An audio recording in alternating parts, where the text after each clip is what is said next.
does the cinematic aspect give to the discussion on architecture.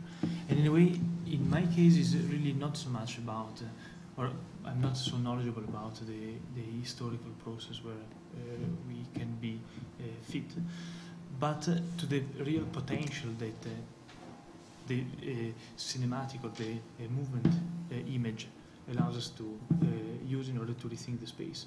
And specifically it was concerning my project, but passing through other things I can see like a common thread about some of the experiments that we did.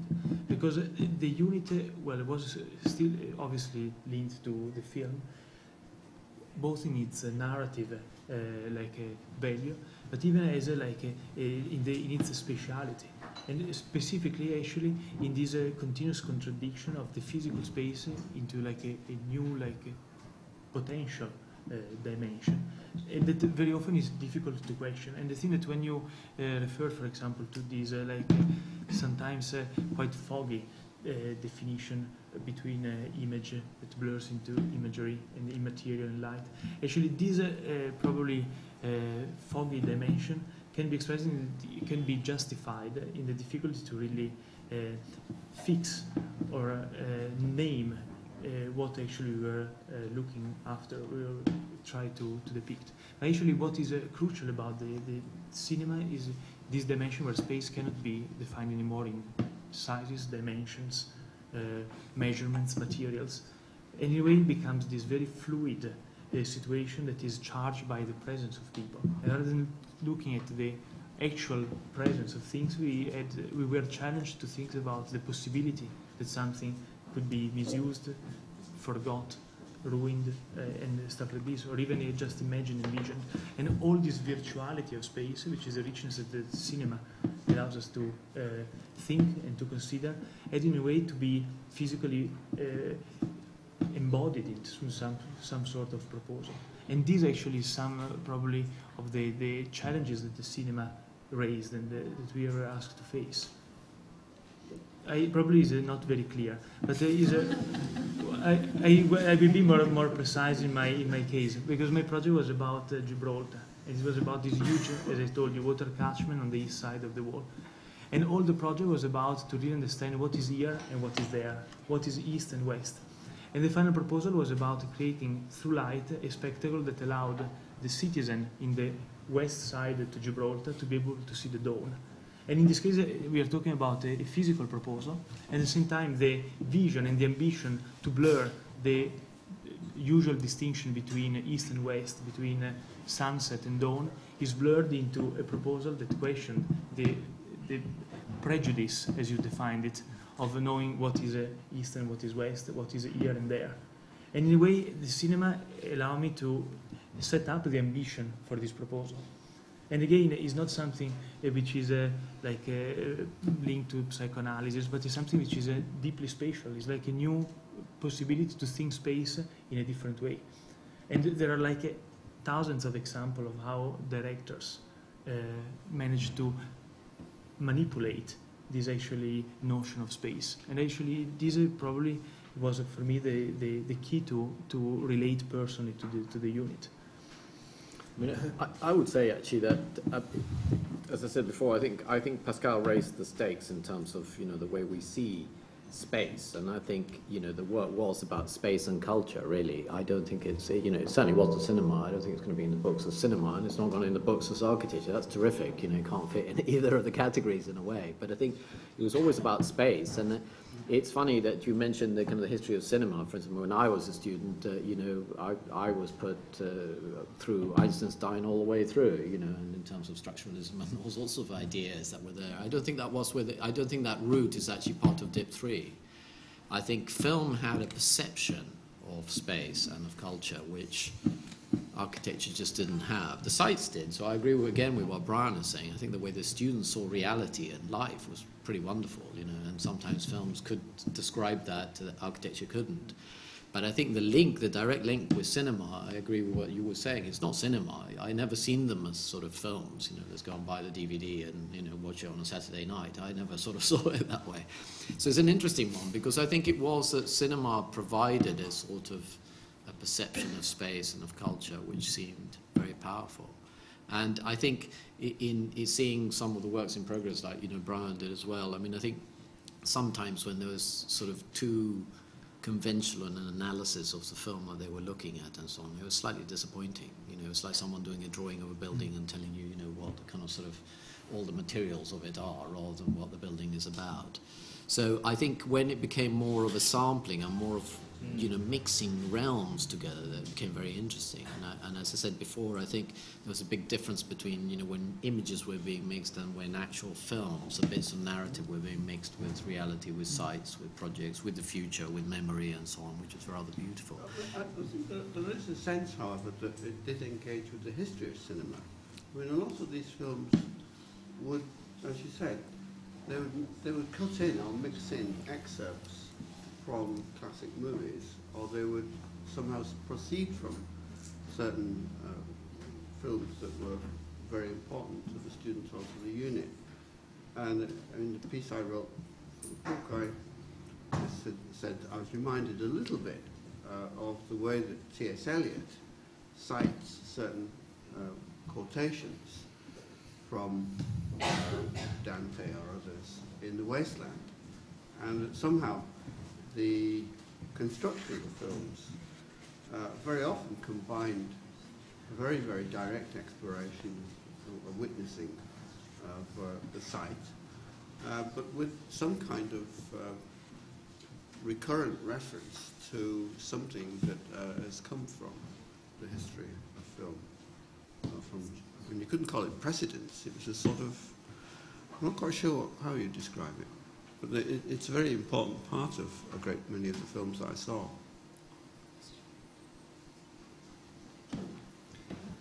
Jean, did you want to say something? Or just to add something about the didactic or pedagogic aspect of our discussion. I think that Diploma Unit 3 was forerunning the current situation we know in the schools of architecture. I mean that all the students are making pictures and videos. And I think that none of them is drawing anymore in a classical way. So the problem we have in the schools of architecture is how to transform this practice of making pictures and videos to describe or to interpret or to design anything into an apparatus of discussion.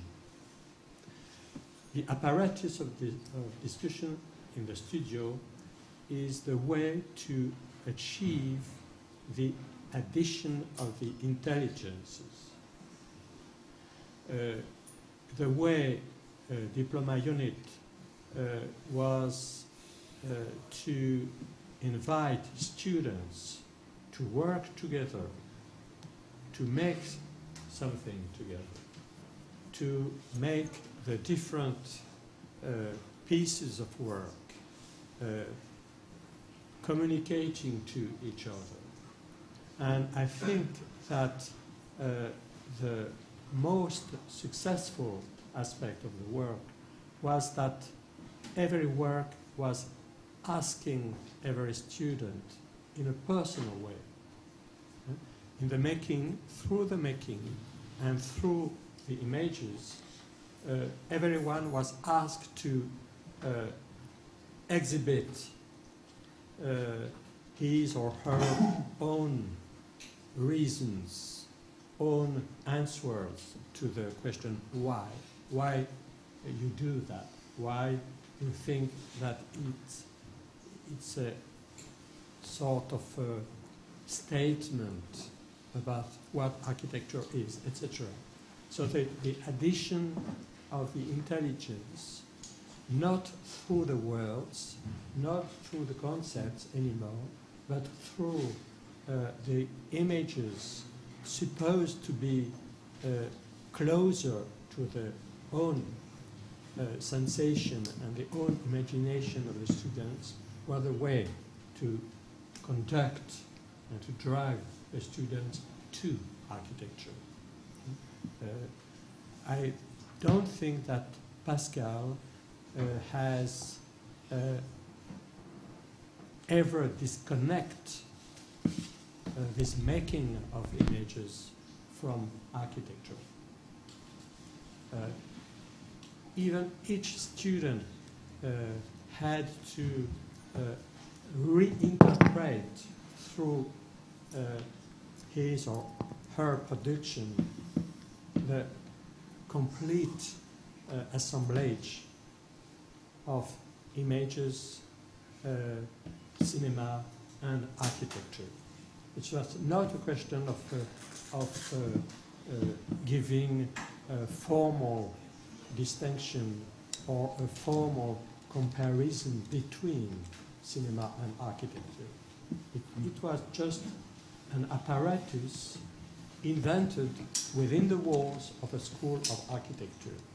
So there is a, within the, or under the evidence of the architectural environment of the school, Diploma Unit was just finding a way to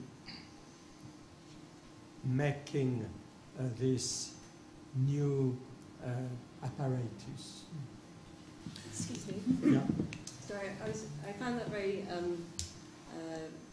very helpful. But in light of the last few comments, I'd just like to introduce something else to the discussion, which is obviously we're talking about cinematic architecture, so we're discussing architecture, we're discussing cinema, and the films that were produced in the unit. But in I think throughout the 17 years, the book that was part of the production of the unit was of huge importance, and formerly talked about before the actual cinema digital revolution that enabled the students to really engage with the cinematic process. Obviously, the book was more important, but I just think the idea of the book, and Brian was talking about the kind of the huge concentration of reference in the film quotation, and somehow, I think that the book was paramount in allowing the film, whilst not just, there was no pretense of it to be a movie, or it was a cinematic experience. And so your, as an outsider, or your appreciation of that experience was one thing, and then you have the book, which is a mediation between the kind of architectural notation or project or construct, that sort of thing.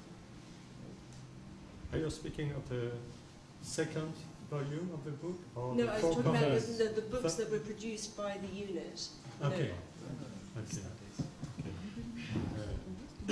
But I mean, that's part of the. I think that's part of the complexity, you see, that one is talking about, because I think it's there in black and white, but it is slightly kind of confusing, because I think that the title is adequate, but it doesn't do the job for the work there, which I was saying before, because I think in some cases it was the combination of a book, a film, an understanding of a film, an understanding of a real place, a potential project, and a personal experience. And I think in some cases, particularly, the ones that all ring to mind. I mean, I think Stevens' project was just absolutely incredible, and it was a book on Hiroshima. So, I mean, it had things to do with the film, but I mean, it was a narrative. I mean, it was just incredibly beautifully written. I mean, it was you didn't want to see any images. The images were all there. You just read the text. I think someone like Rubens in his work reached a level of poetry, maybe, that the film had, that maybe the rest didn't. So I just wanted to see his film. He just got me into this whole realm to some degree, which is great. I think, as I say, with yours, Stefano, I mean, I think, it was the one that actually integrated a sort of a physical structure that would allow, these people to see the other side of the mountain, and, absolutely incredible. So I think it is very difficult, because, the book has got to be called something, and Pascal's big experiment has got to be called something, but I still think it's to do with high culture, which is a lot of the time implied in the films that people chose to look at.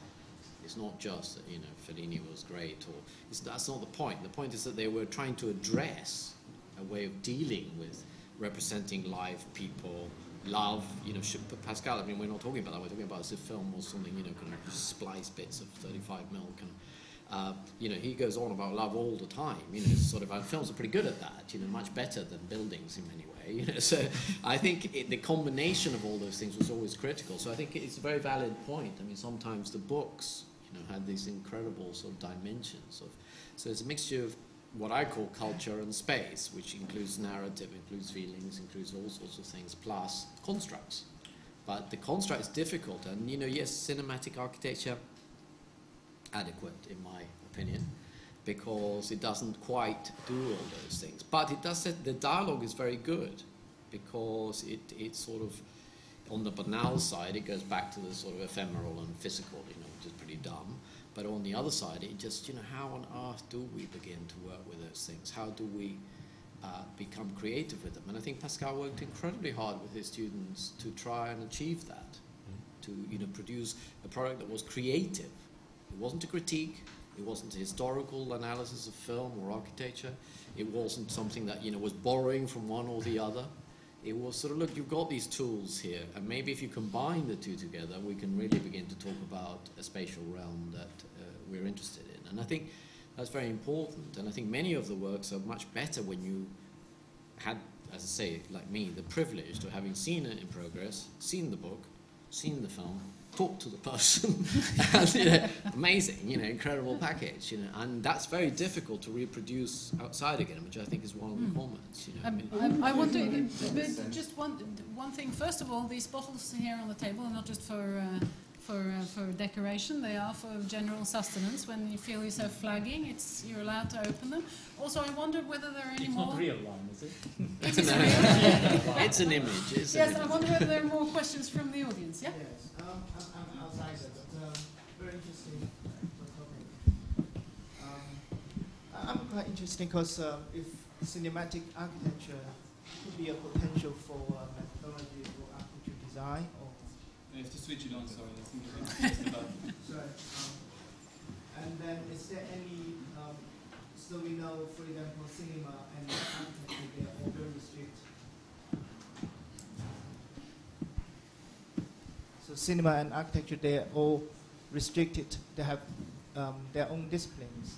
For example, cinema, they have narratives and visual structures, and architecture, we have, you know, combinations of material, space, all these things, and they could be evaluated by their own discipline. And so we immediately knows this is a good film and this is a good architecture. You have a common platform to evaluate those things. Then for cinematic architecture, is there any methodology, and is there any evaluation system which could, you know, could share this architectural thought, the informations, and all this information could be shared by the others, could be evaluated. Is there any this kind of? Okay, I saw Peter shaking his head, so maybe you would like to answer that. Yeah, I think it was Colin Ashton who, in his take, used the wonderful phrase "fucking cyberspace," which I thought was a really good oxymoron. First of all, it was a contrast, sort of the physicality of fucking, and I think he meant cyberspace in the most recent sense of anything to do with information, rather than, as Wilson originally meant it, as an import from Wiener, as having to, I mean, at the moment it's all still audio-visual. At any rate, I'd like to return to something you said about machine, and something you said about violence. And on the one hand, violence is that, you know, since the ancient Near East, it's the opposite of peace. So it's like a huge, it's great being human, except that we seem to spend an awful lot of our time doing violence to each other. On the other hand, violence has been the salvation from all forms of technology since, I don't know, the Fauvists, or perhaps mannerism. You know, anything, perspective, decorum, what a museum is, or sauvage, or, you know, street creds, or you know, one of these ways of trying to preserve a species of freedom which was always oriented to a particular species of temporality. It was kind of revolutionary time, you know, where everything was supposed to come good, and most of what we were existing in was banal. And we were going to, you know, remake the world, blah, blah, blah, blah, blah. And in this kind of, and this is where I would disagree with you, that what's really going on in these things is space. It tends to take the form of the sort of moment of ecstasy, the sort of collage and the sort of poise and intensity of feelings. And the words just drip out of a lot of the descriptions, especially when they get to the buildings. And you know, it goes way, way back as a kind of vision of what revolution would look like, what emancipation would look like. And when Merleau-Ponty says that watching the film is like hallucinating, he's speaking very much about that business of all the context being kind of cancelled in the darkness, but you're drawing on it with your memories. You can't make sense of pure abstraction.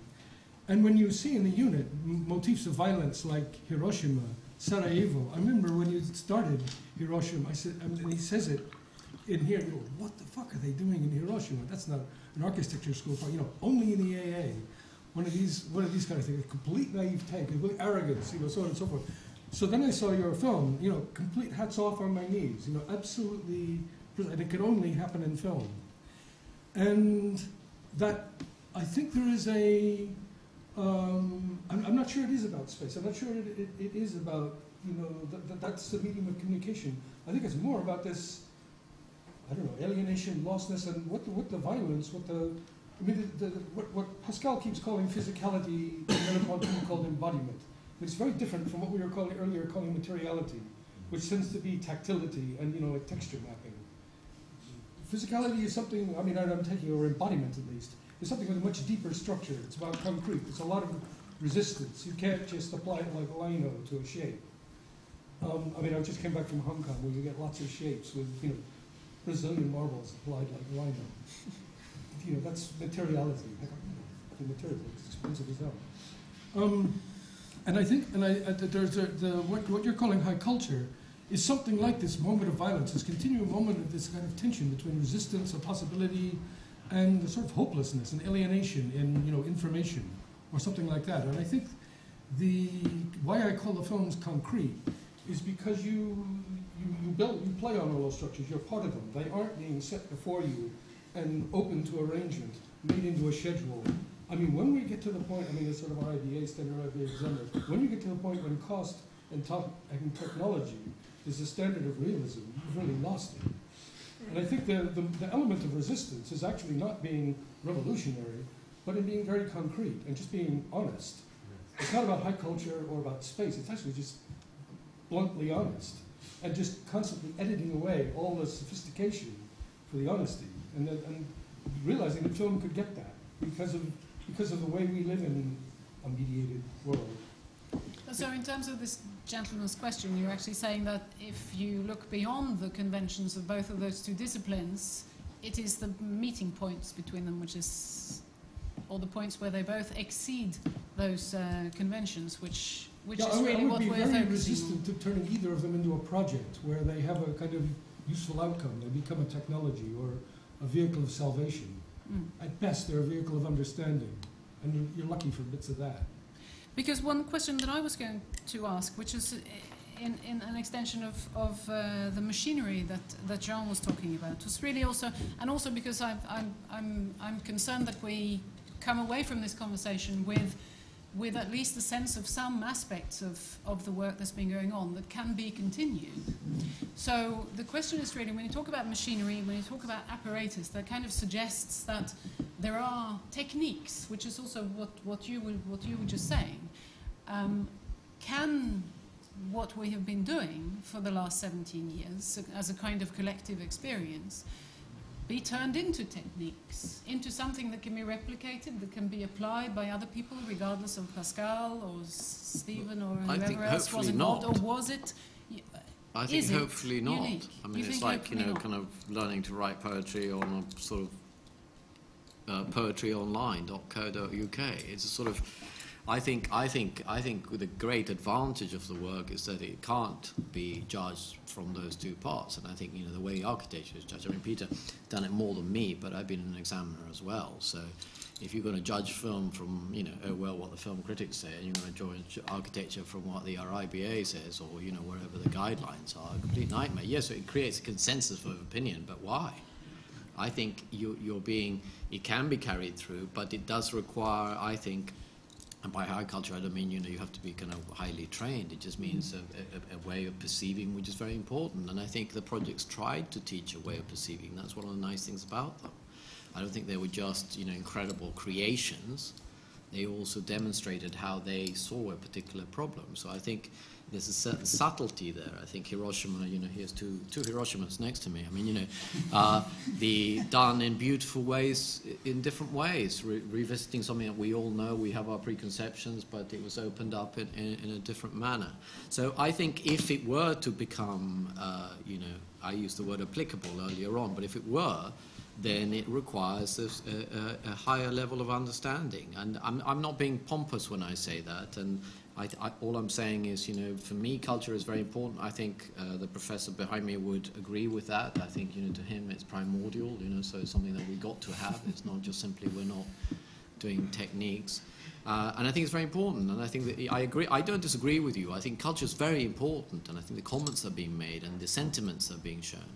I think it's very important that it always, for some reason, Pascal has always insisted that there's a relationship with space or place, or, you know, the history of space or place and so on. I think that's critical. And I think the architecture bit is easier for me than the cinematic in that sense. And I think it should be judged from an architecture point of view as a proposal for a space which actually has a meaning. And I think, but in terms of something that can be replicated or carried on, well, it has been done for 17 years, I think. But I think it should have the spirit of what's been done for 17 years, which is it's been very selective about its options of production, i.e., you know, as I was saying, sometimes the book, sometimes the film, sometimes the project. I think it's very clever, that. And I think the experiment needs to continue. Julian? Just something I want to say to that question. I think at least in the years when I was involved in the unit, one of the maybe if, you know, your question about what can it be measured against, how can you evaluate it? I think if there was anything like that, then it was that I think the most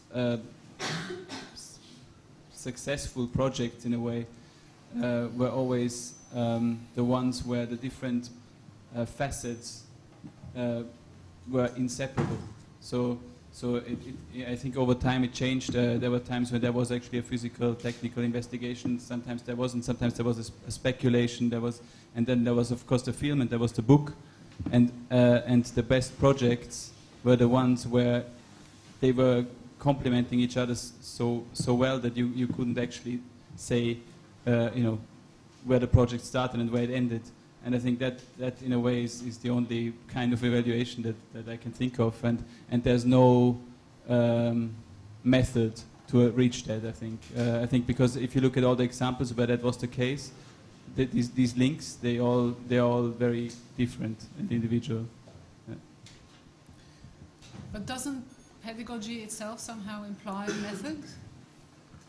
I mean, we're all taught at some point or other. On which level, the method? On which level? A method of teaching or a method of production? A method of achieving insight. But a method of achieving insight is more on a method of teaching, I think. A method of achieving a position, an architectural position. Yeah, well, it kind of blurs into each other, I guess. But. Stephen? I don't know. Just to come back to the word culture, there is a methodology. There was a methodology, and it had a lot to do with, again, Brian's invitation for somebody to speak out about the unit trips. There's an element at the beginning of the year of going fishing for sensation, either sensation which is dangerous sensation or sensation which is erotic sensation. But there is fishing for sensation, and then there is this rigorous process of trying to identify what is the source within the image of this emotion, of the sensation. This takes a long time. That is a method which I think probably has a lot to do with the rigor which you apply when you say as a tutor, no, I don't believe you. I don't believe that this is really turning you on. I think that something there can be, and then the next phase is you ventilate it. You breathe it into something else. You start animating it. I remember when Keiichi's film started to get longer and longer, and the sequences started to stitch together. The stuff was already there. It had been, the triage had been done, and all the emotion was like caught up in all of these pieces, and then it started to move into a film. Something like that, I think, is reproducible. I think so. But it it's takes very much about the construction of narrative. And that's what it comes down to. In the end of the year, does someone tell a good story, or does someone tell a less conclusive story, or less interesting story? So I think that the position of narrative is always somewhat undervalued. We're talking a lot about image, we're talking a lot about cinema, architecture, but I think what could be something like a crossover between everything is actually the production of narrative within all that. And that's where it all came together somehow. Yeah, but why is technique kind of understood as a bad term? No, I mean, I think that from my memory, there was a lot of dealing with software. I remember the period at the time that I was there, it was very much about overlays, no, and kind of. I remember my work was very much about kind of inventing or developing or using a sort of a way of photographing. No, I mean, it was very technical. The minute that you deal with the machine, I mean, you have to deal with technique. No. And technique is reproducible, and some of the work of the unit was similar in a sense that at the end of the year you could recognize a particular style, a particular spirit, shared spirit in it. So, and I think that there was, there was a kind of technology and technique, within the work of the unit. The question is really how do you mobilize the machine and how you mobilize technologies to arrive at those particular insights, rather than kind of treating technique as almost like a vulgar term, I think. I remember thinking, Eyal, when you came up with these images, it was too soon in the year. You hit the jackpot before the end of the year, and way before the end of the year. You found the juicy spot, and you'd found the technique, you'd found the narrative kind of stretching of it all out, and it was before the end of the year. So it's like, no, put it back again, and build something up behind it, and come up with that at the end of the year. But that's it's a delicate process. It's how do you stop people to say, no, it's not there yet, and then allow the narrative bit to start because to the narrative is the narrative of pedagogy, right? Yeah, it's a suspense of the year. It's the kind of, the first term you are lost, the second term you panic, no? The third term salvation arrives, no? Or something like that, hopefully, or not. But is that kind of the narrative of the pedagogy itself, which is somehow building the collective experience of being not in only that unit but at all at the AA, no? And I think as well that what Carlos was saying before, that we need to kind of really acknowledge the way in which that unit was in the school, right? Not only as a kind of interior within it. No, it's not the experience of only the people who were there, but the fact it was there allowed the school as well to have a space for that kind of work, no? And I remember in our crits, it was always almost kind of like the most popular, no? Because it was fun, no? It was dark, you can watch films, etc., no? But as well, it kind of opened a space for the school, no? In a sense that finally, the work was done between, Dip 10 and Dip 3 and other units within that, so that kind of like it existed, it had an exterior as well, no? To it. It was firmly at the AA, no? I mean, and that is something that I don't know now what's going to happen when the unit is not here, no? Because it's not that opportunity is now missing. The opportunity of not to be in the unit is as well missing, no? Yeah. Well, one comment on technique. I mean, I think technique outside the world and technique of the process of making quite different. And I think there was a lot of technique. The books are beautifully made. the writing is good writing. Some of the films were incredibly successful. So, you know, I was saying before that that was very strict. You had to learn how to do it. I think in terms of possibly what I think your question was, I think you don't have to have 17 years of time. But I think these pieces of work were gestated, evolved, grew, fought over. It's a year at least if you were tough enough to come out the other side. And all those things are not technique. I just find it very difficult. And I find, you know, when a comment was made about cinema, you know, I have many friends who are filmmakers, you know, and they come up with their idea, and they spend, you know, 12 years fighting to get the idea done, and then they get it done, and then they kind of sort of, it's a popular film, and then they spend, you know, another 12 years finding money for the next one and so on, you know. It's sort of, and architects, yeah, they, you know, got 2 weeks, they win the competition, and they spend 18 years building it, and then fighting the contractors and all the rest of it.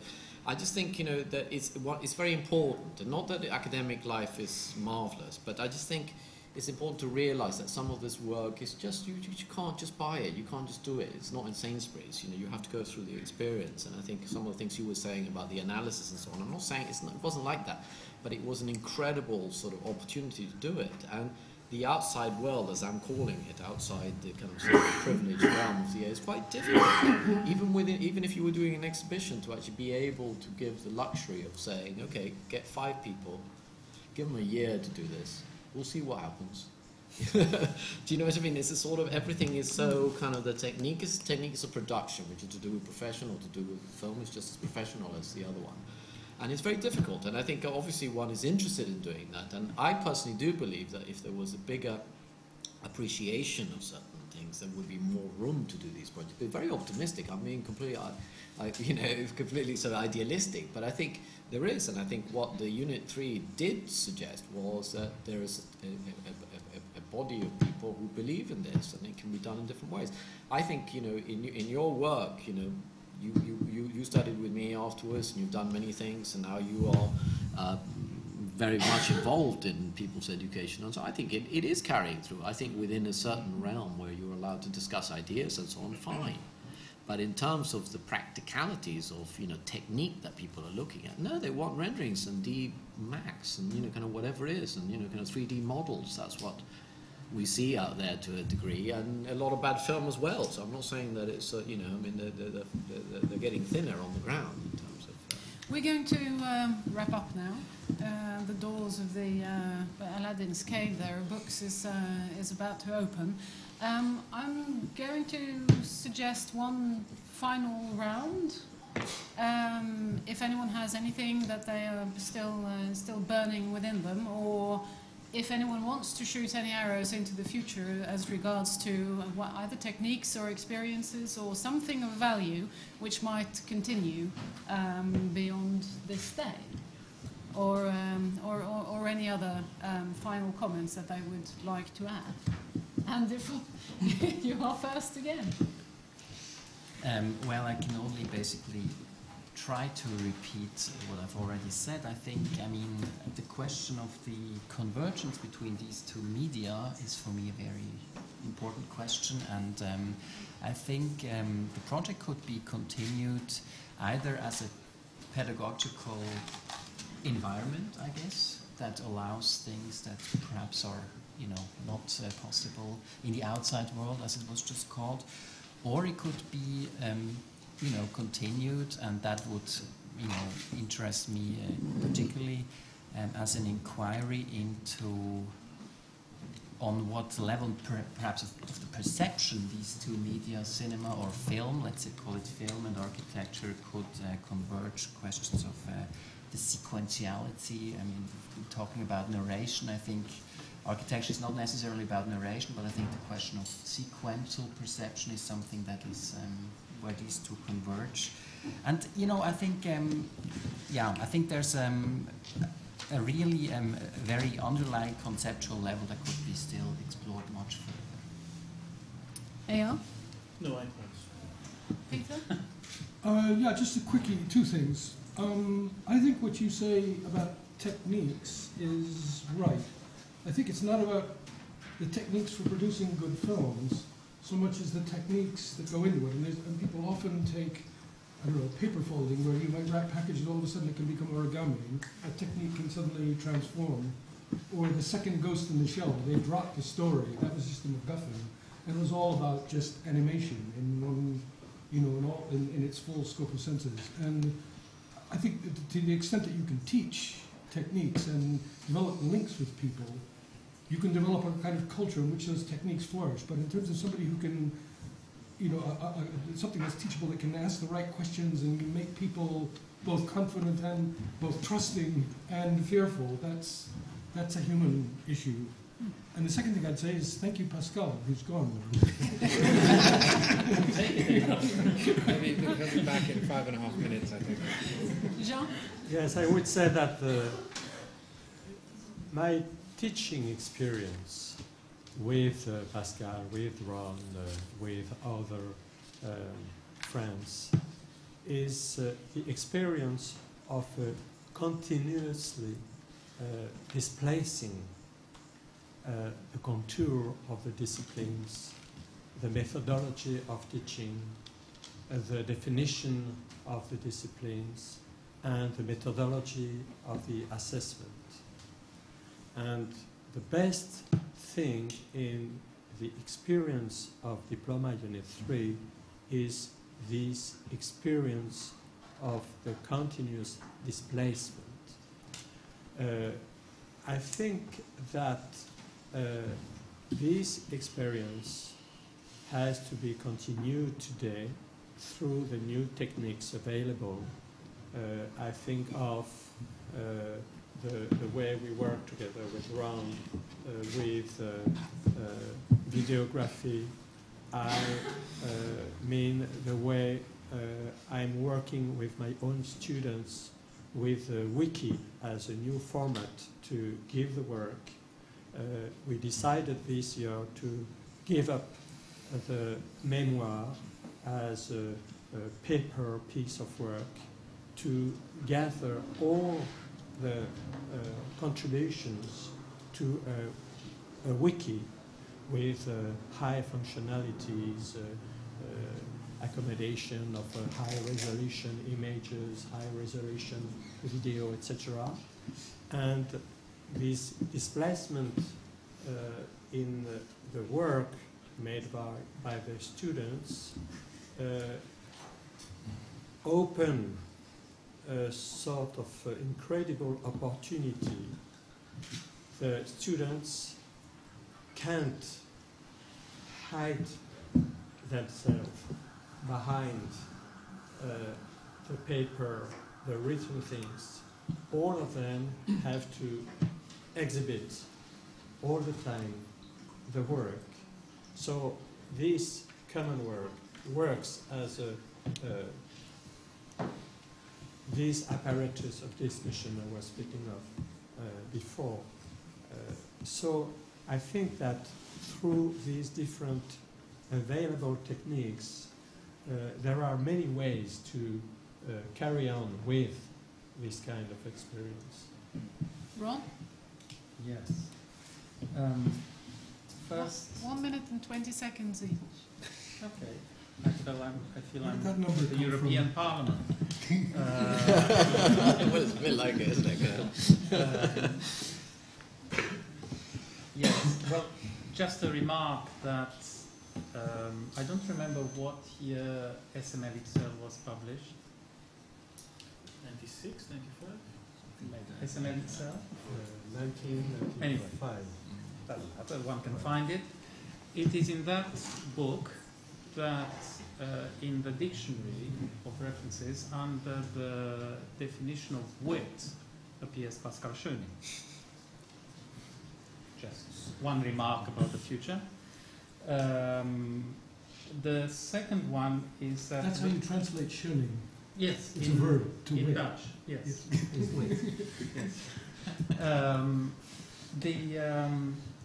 The other one is that the future is obviously all around us, except we might not like the frame, might not fit the frame with which we are working. And I was just thinking that these 11 cameras that are around me and the 11 microphones will already create the future out of this event that has nothing to do necessarily with the event, and that's a pleasure we'll have to see the work of the editing and the construction that's going to take place out of this. I'm using this not as much as an anecdote, but the fact that yes, there are techniques that are involved, there are words, there is a dialogue about the production that has taken place a long time. Do I still have 10? More or less. So it's very good.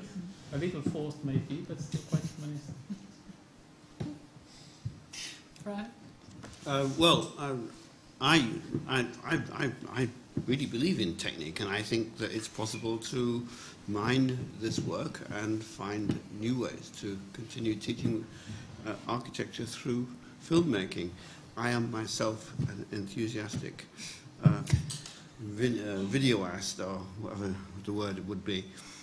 I am very encouraged by the fact that there is now a video library in the AA, which there wasn't, I think, when Pascal began.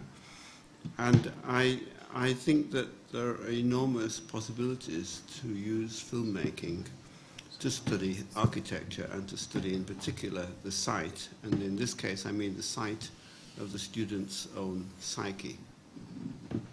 Keiichi? Well, I remember actually many things as we got together, like 12 or 13 years since I left.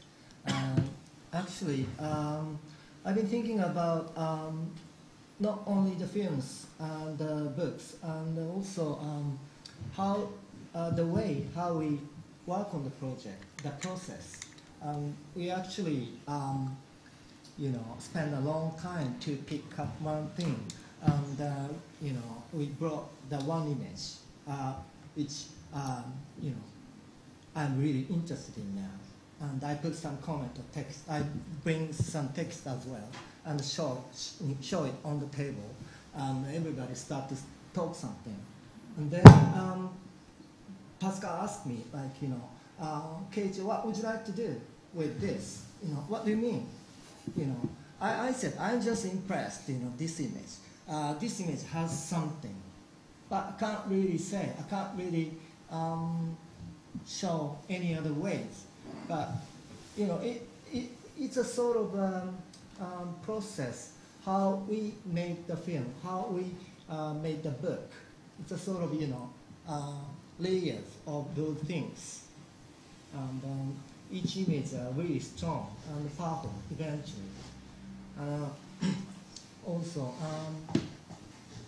yeah. So I remember many things anyway. Yeah, it was good. Yeah. Carlos. Well, I'm grateful actually. I said at the beginning I'd been a witness, a professional witness. By that I meant, an academic witness. I think it has been very important. I think the future probably is rosy, and it will be there. I would suggest that technique plays a minor part in that. I think it's new techniques will talk about the same realm. I think you're deeply missed, and so is Dip 3. I think it is a great loss. Actually, it's not because he's a jolly old bloke, and I've known him for years. But I think it is there because it was a level of conversation that was taking place, which I'm sure is there. I mean, you're teaching and so on, and it will appear. But I think it's quite an effort to have put your back into 17 years of research. So, I met Pascal way before he taught you at intermediate, and he was a practicing architect in Berlin, and we did projects together. He was still as mad as he was when he left last year, but it was a different man. And I think, that's remarkable, and I must admit I'm very happy to be asked today, and also very happy that I've had the opportunity to be a witness to it all. Stephen? I'd just like to describe very briefly a project, because I think we talk a lot about method 1 minute and 20 seconds. Yeah, it's okay. It's moving very fast. About Pascal's teaching process, but I think he also has an incredible vein of creativity in him too. There was a competition that came up for a landscape proposal in Timisoara, Romania. Pascal didn't do anything for God knows how many weeks, and then all of a sudden this fax comes through, and his proposal for the landscape project was to inflate a whole bunch of balloons, making a huge screen, put them in a net, and project images onto them. And onto those balloons, you'd attach a seed. And then when the image was finished, when the projection was finished, boom, the balloons are released and seed dispersal. And I thought, this is a totally back to front landscape project. But that's what it's all about. And I think that's Pascal is he has this kind of grain of genius in him, which enables you to, you cannot define cinematic architecture as something like two words. Stefano? Yeah. I think that I find very difficult to summarize the impact that a personality like Pascal could have had and the legacy of it. Although I think that it is possible to pursue this attitude of a logic of invention opposed to the logic of the predictability of the project as we generally conceive the making of architecture.